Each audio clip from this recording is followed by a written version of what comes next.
इसी को आगे लेके चलते हैं। इन शॉर्ट हमारा सबसे मेन क्वेश्चन जो होता है पॉडकास्ट में ना, वो ये एक ही होता है, वो होता है जिम्मेदार कौन। अब मैं आपको थोड़ा सा ना पाकिस्तान की तरफ मुंह करके बताता हूँ। मेरे पास ये कुछ आर्टिकल्स है पाकिस्तान के, ठीक है, कॉन्स्टिट्यूशन ऑफ 1973। इसमें आर्टिकल 3 है, वो कहता है the state to eliminate the forms of exploitation के औरतों के साथ नहीं होनी चाहिए। उसके बाद आर्टिकल 4 इसी में, फिर आप आर्टिकल 25 देख लें जो इक्वालिटी की बात करता है। उसके बाद 25(3) और 26(2) देख लें, ठीक है, जो बात करता है कि वुमेन की प्रोटेक्शन की और चिल्ड्रन की। उसके बाद 26 और 27 वो बात करता है एम्प्लॉयमेंट की, जो आपने लर्निंग की 3 Ls की बात की।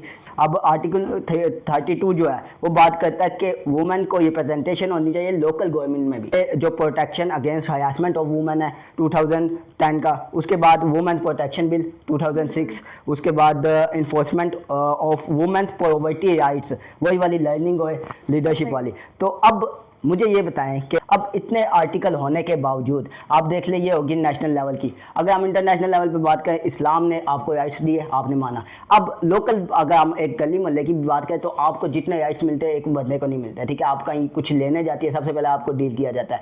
हालांकि कितने लोग खड़े होते हैं लाइन में मर्द, लेकिन उनको नहीं डील किया जाता। अगर तीनों नेशनल, इंटरनेशनल और इंडिविजुअल लेवल पर आपको राइट्स मिले, फिर राइट्स कहाँ से क्यों नहीं मिले आपको?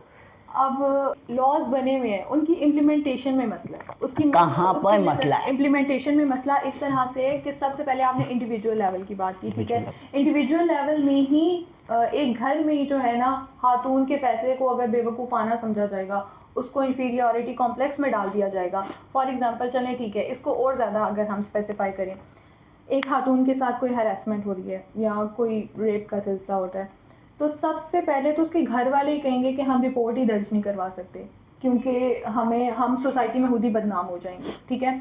या फिर एक औरत का एक थाने में जाना ही जो है वो उसके लिए बाइस से बेइज्जती समझा जाता है, ठीक है। तो वो रिपोर्ट ही दर्ज नहीं करवाएगी, तो ये सारे कवानीन कैसे लागू होंगे उसके ऊपर, ठीक है। वो उसको पहले स्टेप पे ही रोक दिया जाता है।